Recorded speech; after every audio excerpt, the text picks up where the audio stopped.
વખતે આપણે ધોરણ 10નું સમપ્રમાણતાનું મૂળભૂત પ્રમેય 6.1 શીખી ગયા.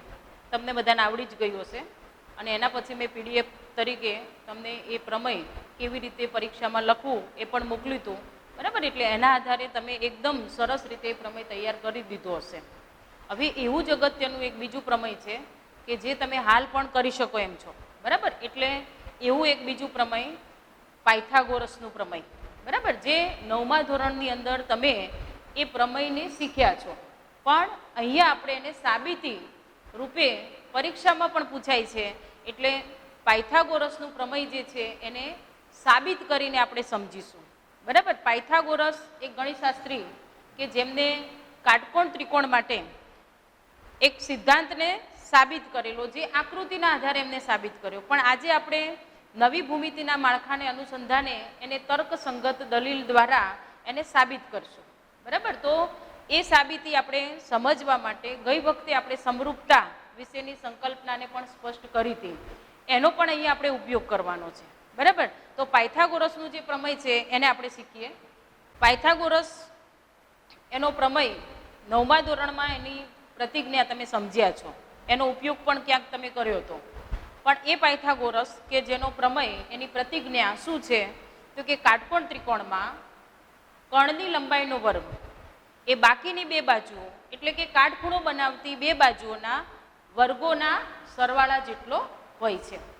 આ પાયથાગોરસનો પ્રમેય જે છે એ કોના માટે છે? તો પાયથાગોરસનું પ્રમેય જે છે એ કાટકોણ ત્રિકોણ માટેનું છે. એટલે આપણી જોડે અહીંયા આપેલી શું વસ્તુ છે, તો કે કાટકોણ ત્રિકોણ હોવો જરૂરી છે, બરાબર. આ કાટકોણ ત્રિકોણ માટે થઈને જ આ સિદ્ધાંત છે. એટલે કાટકોણ ત્રિકોણમાં કર્ણની લંબાઈનો વર્ગ, કર્ણ કોને કહેવાય એ તમે ખબર છે.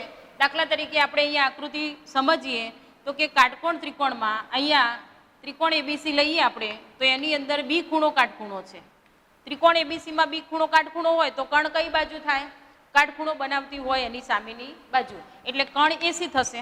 એટલે અહીંયા જે કર્ણ છે એ કર્ણની લંબાઈનો વર્ગ એ બાકીની બે બાજુ એટલે કે કાટખૂણો બનાવતી બે બાજુઓ એની લંબાઈના વર્ગોના સરવાળા જેટલો હોય છે. આને આપણે સાબિત કરવો છે. તો આના માટે પક્ષ અને સાધ્ય આપણે ગણિતના કોઈ એક ત્રિકોણ માટે થઈને લઈએ તો અહીંયા જે ત્રિકોણ છે એના માટે થઈને આપણે પક્ષ અને સાધ્ય લખીએ તો કે પક્ષ બરાબર શું થશે? તો ત્રિકોણ ABCમાં ખૂણો બી કાટખૂણો છે અને જો ખૂણો બી કાટખૂણો હોય તેથી કર્ણ શું થશે? AC. AC શું થાય? કર્ણ છે. આ વસ્તુ આપણને આપેલું છે. હવે આપણે સાબિત શું કરવાનું? તો કે સાધ્ય બરાબર શું થાય? તો સાધ્ય કર્ણની લંબાઈનો વર્ગ. અહીંયા આકૃતિમાં પણ તમે જોઈ શકો કે કર્ણ એટલે AC. કર્ણની લંબાઈનો વર્ગ એ બાકીની બે બાજુ એટલે કે AB અને BCના લંબાઈના વર્ગોના સરવાળા જેટલો હોય છે. તો આ પક્ષ અને સાધ્ય. હવે આપણે આના ઉપરથી પ્રમેયને સાબિત કરીએ.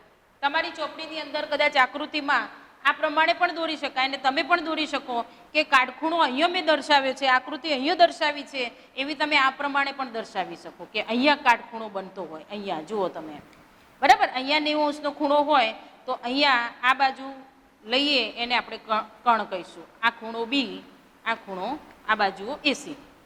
તો આ પ્રમાણે પણ દોરી શકાય. હવે આ પ્રમેયને સાબિત કરવા માટે સમપ્રમાણ જે સમરૂપતા છે, આપણું જે ત્રિકોણનું પ્રકરણ છે એની અંદરની કેટલીક બાબતો જે છે એને આપણે શીખવી જરૂરી છે. અહીંયા ફક્ત સમજવા માટે હું શીખવાડું છું, પ્રમેયની અંદર એ લખવાની રહેતી નથી. પણ પ્રમેયમાં આપણે જેનો ઉપયોગ કરવાનો છે એવા કેટલાક મુદ્દાઓ છે એને પહેલાં અલગથી સમજી લઈએ, બરાબર, જેથી આપણું પ્રમેય શીખવામાં ખૂબ સરળતા રહેશે.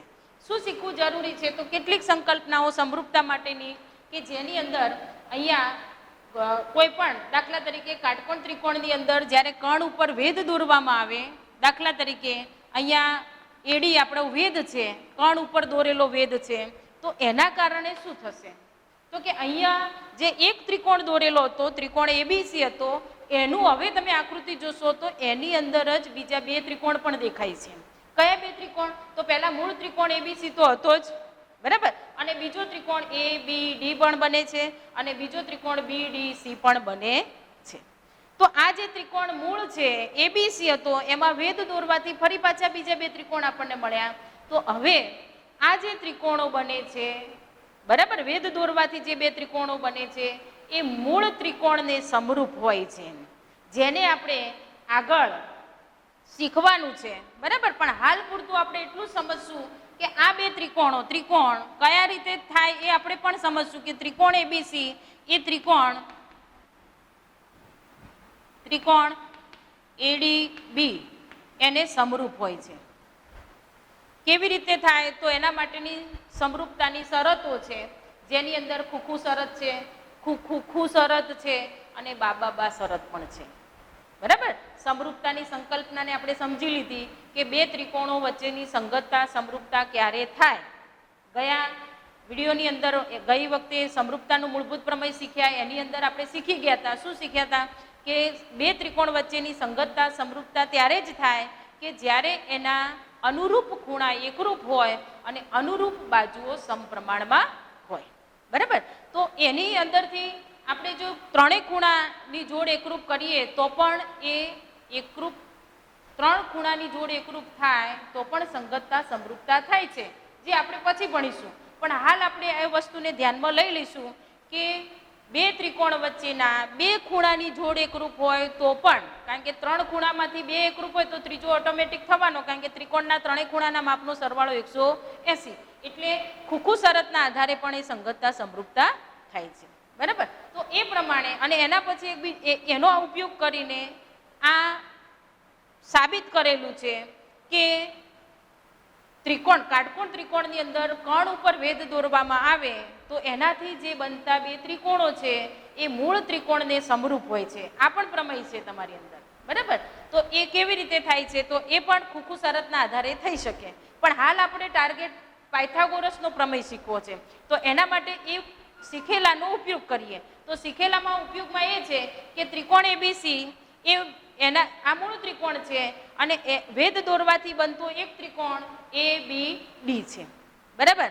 એની અંદર તમે જુઓ, ફરીથી હું સમજાવી જ દઉં કે આ મૂળ ત્રિકોણને સમરૂપ કેમ થાય, બરાબર. એ પણ આપણે વાત સમજી લઈએ એટલે તમારા મગજમાં એ કન્ફ્યુઝન ના રહે કે આ બે ત્રિકોણો જે છે એ સમરૂપ થાય છે. કેમ થાય? તો એનું કારણ છે. કારણ એ છે કે એની સંગતતાની અંદર ખૂણાની બે જોડ એકરૂપ આપણે કરી શકીએ તો પણ એ સંગતતા એકરૂપતા બને છે.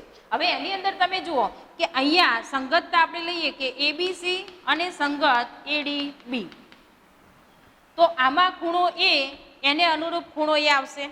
એનો મતલબ કે એનો એ જ ખૂણો હોય તો એકરૂપ હોવાનો જ, બરાબર. તો આ સંગતતા માટે ખૂણાની એક જોડ એકરૂપ થઈ, અનુરૂપ ખૂણાની એક જોડ એકરૂપ છે. હવે બીજો ખૂણો લઈએ તો આ ત્રિકોણની અંદર ખૂણો બી જે કાટખૂણો છે અને આ ત્રિકોણ એડીબી એમાં પણ આ ખૂણો કેવો છે? કાટખૂણો. અને કાટખૂણો હોય તો બંનેના માપ 90, એનો મતલબ કે સરખા થયા અને એટલે એ બે ખૂણા પણ શું થયા? એકરૂપ થયા. હવે જો બે ખૂણા એકરૂપ હોય તો ત્રીજો તો થવાનો જ, એટલે ખુ શરતના આધારે આ સંગતતા શું થશે? સમરૂપતા. સંગતતા સમરૂપતા, ત્રિકોણો સમરૂપ. એ જ પ્રમાણે આ ત્રિકોણ એટલે કે ત્રિકોણ એબીસી એને સમરૂપ ત્રિકોણ કયો? બીડીસી, બરાબર. બીડીસી આ પણ થાય. એટલે કે કણ ઉપર વેધ દોરવાથી, કાટકોણ ત્રિકોણમાં કણ ઉપર વેધ દોરવાથી જે બે ત્રિકોણો બને છે એ મૂળ ત્રિકોણને સમરૂપ હોય છે. આ વસ્તુનો અહીંયા આપણે ઉપયોગ કરવાનો છે પાયથાગોરસના પ્રમેયને સાબિત કરવા માટે. આ વસ્તુ એટલે કે તમારું આ 6.8ના પહેલા જે પરિણામો આવે છે એનો આપણે અહીંયા ઉપયોગ કરવાનો છે, બરાબર. એટલે હવે તમને ખ્યાલ આવી ગયો હશે આનો ઉપયોગ કરીને આપણે પરિણામ લાવવાના છે. તો હવે આપણો પાયથાગોરસનો પ્રમેય આપણે સાબિત કરીએ. એ માટે તમારે કોઈ પણ બેમાંથી કોઈ પણ તમે આકૃતિ દોરો તો એક જ છે. અહીંયા આપણે આ રીતે આકૃતિ ઊભી દોરી છે કે જેમાં કાટખૂણો બી અહીંયા દેખાય છે. જ્યારે તમે આ રીતે દોરો, તમારી ચોપડીની અંદર આવી દોરેલી છે, તો ગમે તે તમે દોરી શકો. પરીક્ષામાં કોઈ પણ પ્રકારે આકૃતિ તમે આ દોરો છો તો એ સાચી જ છે, કારણ કે એમાં આપણે કાટકોણ ત્રિકોણમાં એબીસી લઈ અને બી ખૂણો કાટખૂણો બતાવવાનો છે. તમે આ રીતે બતાવો તો પણ ચાલે, આ રીતે બતાવો તો પણ ચાલે, બરાબર. હવે હું બંનેમાં સમજાવતી જાઉં છું. બંનેનું પરિણામ એક જ રીતે આપણે મેળવવાનું છે. એટલે તમે કોઈ પણ આકૃતિ દોરશો એક જ સરખી સમજણ છે, બરાબર. તો હવે આ જે ત્રિકોણ એબીસી છે એની અંદર હું કણ ઉપર વેધ દોરું છું, બીમાંથી કણ ઉપર વેધ દોરું. તો વેધ દોરીએ તો અહીંયા ખૂણો કેવો થશે? કાટખૂણો. આ પણ કેવો થશે? કાટખૂણો, બરાબર. એટલે કે બીડી વેધ દોર્યો. કોના ઉપર દોર્યો? એસી ઉપર. હવે હાલ જ આપણે શીખી ગયા. જો એ જ રીતે અહીંયા આ આકૃતિમાં તમે દોરશો તો પણ આવું આવશે. અહીંયા ડી આવશે, આ વેધ આવશે એટલે અહીંયા 90 અંશનો ખૂણો બનશે, બરાબર. જે આકૃતિ આમ છે એ અહીંયા બનશે. હવે આને સાબિત કરવા માટે આપણે સમજીએ તો કે આ રીતે જ્યારે કાટકોણ ત્રિકોણમાં કણ ઉપર વેધ દોરવામાં આવે છે ત્યારે જે બે ત્રિકોણો બને છે એ મૂળ ત્રિકોણને સમરૂપ હોય છે, જે આપણે હાલ શીખી ગયા, બરાબર. તો એનો ઉપયોગ કરીએ તો કે અહીંયા સૌથી પહેલા તમે શું કર્યું એ લખીએ તો કે બીડી લંબ એસી દોરતા. આ દોર્યું એટલે બે ત્રિકોણો બન્યા. કયા બે ત્રિકોણો? તો કે ત્રિકોણ એડીબી અને ત્રિકોણ બીડીસી. હવે આ બેમાંથી હું એકને લઉં, કોઈ એકને લઉં અને મૂળ ત્રિકોણને લઉં તો શું બનશે કે ત્રિકોણ એબીસી સમરૂપ ત્રિકોણ એડીબી. આ થાય. કેમ થાય?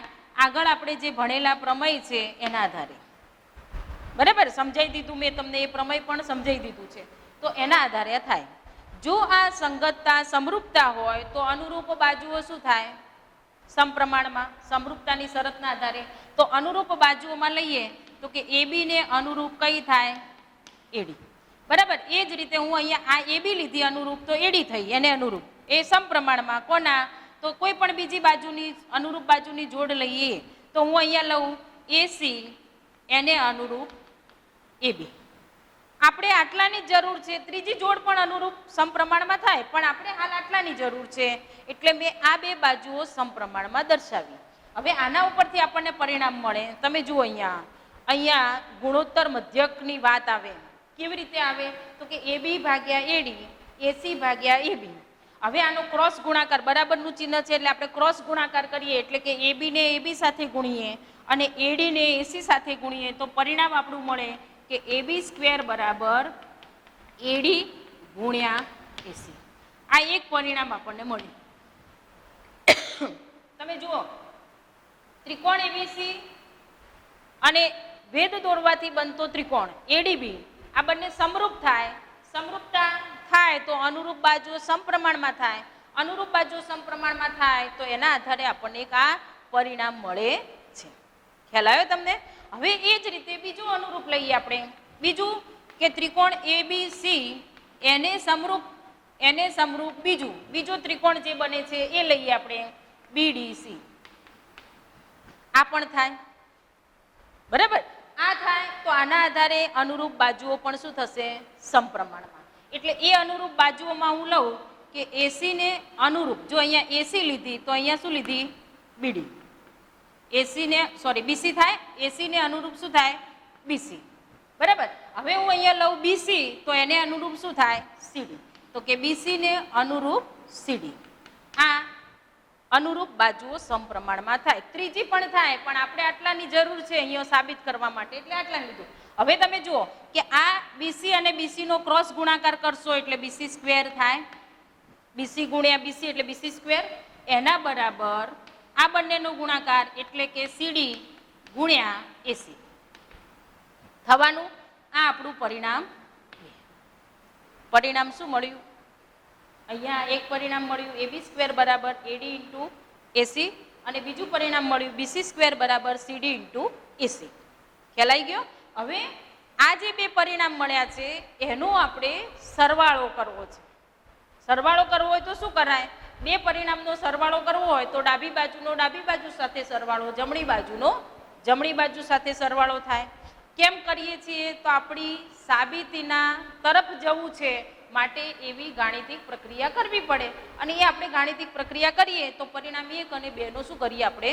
સરવાળો, બરાબર. અને સરવાળો કરીએ તો શું થશે કે બંનેનો સરવાળો કરીએ તો ડાબી બાજુનો ડાબી બાજુ સાથે સરવાળો એટલે કે એબી સ્ક્વેર બરાબર એબી સ્ક્વેર વત્તા બીસી સ્ક્વેર બરાબર જમણી બાજુ તો એડી ગુણ્યા એસી વત્તા સીડી ગુણ્યા એસી. હવે તમે જુઓ કે આ બાજુની અંદર એસી બંનેમાં છે, કોમન ફેક્ટર થાય એને બહાર કાઢીએ તો એસી બરાબર એસી ઇન્ટુ એડી વત્તા સી. બરાબર. હવે આ જે બાજુ છે અહીંયા તમે જુઓ કે હવે એબી સ્ક્વેર વત્તા એસી સ્ક્વેર, જે આપણી આ બાજુ તો આવી ગઈ. આપણે સરવાળો કેમ કર્યો તો એ પણ હવે તમને ખ્યાલ આવી ગયો છે કે પક્ષની અંદર આપણે આ એબી સ્ક્વેર અને બીસી સ્ક્વેરનો સરવાળો લાવવાનો છે, એટલે મેં અહીંયા પરિણામ 1 અને 2 નો સરવાળો કર્યો. બરાબર. હવે એ સરવાળો કરવાથી બીજી બાજુએ આપણને જે મળે છે એમાં પણ તમે આકૃતિમાં જુઓ કે એસી કોમન કાઢ્યા પછી આ બે બાજુનો સરવાળો, આકૃતિમાં તમે જુઓ કે આ એડી બાજુ અને આ સીડી બાજુ, આ બે બાજુનો સરવાળો કરીએ તો શું બને? એસી થાય. કેમ થાય? એનું કારણ છે કે A dash D dash C છે, A dash D dash C છે. બરાબર. કારણ કે વેધ દોર્યો એમાં ડી બિંદુ જે છે એ એસી ઉપર જ આવેલું છે, એટલે કે A dash D dash C થાય. તો એનો મતલબ કે એસી બરાબર એડી વત્તા સીડી થવાનું.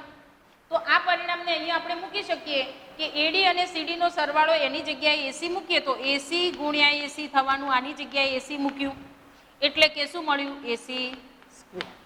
જો તમે સાધ્યનું પરિણામ આપણું આવી ગયું કે એબી સ્ક્વેર વત્તા બીસી સ્ક્વેર બરાબર એસી સ્ક્વેર. આ આપણું સાધ્ય એટલે કે પરિણામ આપણું મળી ગયું. અહીંયા તમે આકૃતિમાંથી પણ જોઈ શકો કે એસીનો સ્ક્વેર એટલે કે કર્ણનો વર્ગ એ બાકીની બે બાજુ એટલે એબી સ્ક્વેર વત્તા બીસી સ્ક્વેર થાય છે. તો આટલું જ પ્રમેય છે તમારું પાયથાગોરસનું પ્રમેય. બરાબર. આ પાયથાગોરસનું પ્રમેય આપણે યાદ રાખશું. 3 માર્કમાં પણ પૂછાય અને કોઈક વખત 4 માર્કમાં પણ પૂછી લે. કેવી રીતે પ્રશ્ન પૂછાય? તો તમને અહીંયા ત્રિકોણ એબીસી જે છે એની જગ્યાએ કોઈ બીજો ત્રિકોણ આપીને પણ આ પરિણામ સાબિત કરવાનું પૂછી શકે. દાખલા તરીકે કેવી રીતે પૂછાય? તો કે ત્રિકોણ પીક્યુઆરમાં ખૂણો ક્યુ કાટખૂણો હોય તો સાબિત કરો કે પીઆર સ્ક્વેર બરાબર પીક્યુ સ્ક્વેર વત્તા ક્યુઆર સ્ક્વેર. આવું પણ પૂછી શકાય. એટલે કે ત્રિકોણનો સંકેત કોઈ બદલી દે એ પ્રમાણે પણ પૂછાય. બીજી રીતે પૂછાય તો એમ પણ કે પાયથાગોરસ પ્રમેય લખો અને સાબિત કરો. તો કોઈ પણ રીતે પૂછાય તો આપણે આ પ્રમેય આ પ્રમાણે સાબિત કરીને સમજાવી શકીએ. બરાબર. અહીંયા મેં તમને સમજૂતી માટે થોડુંક આગું પાછું સ્ટેપ લખ્યા છે, પણ હું તમને એક પીડીએફમાં એક પત્રક પ્રમાણે મોકલીશ કે એ રીતે તમે લખશો તો પૂરેપૂરા માર્ક તમને મળશે. બરાબર. એટલે એકદમ સહેલું આ પ્રમેય છે, પરીક્ષામાં અવારનવાર આ પૂછાય છે. હવે આનું જ એક પ્રતિપ્રમેય આપણે શીખવાનું છે, પણ એ આવતી વખત શીખશું. ત્યાં સુધી આ પાયથાગોરસનો પ્રમેય લખી અને આપણે તૈયાર કરવાનો છે. બરાબર. સમરૂપતાનું મૂળભૂત પ્રમેય પણ તમે વારંવાર લખીને તૈયાર કર્યું જ હશે. તો એ પ્રમેય છે, આ પાયથાગોરસનું પ્રમેય છે, અને હવે પછી આપણે શીખવાનું છે પાયથાગોરસનો પ્રતિપ્રમેય. પણ આટલા સુધી આપણે તૈયાર કરી નાખીએ. બરાબર. અને જ્યારે તમારું તૈયાર થઈ જશે એટલે હું ટેસ્ટ પણ તમારો લઈશ. બરાબર. એટલે દરેક વિદ્યાર્થીનીએ આ પ્રમાણે પ્રમેયને તૈયાર કરી લેવાનો છે. બરાબર.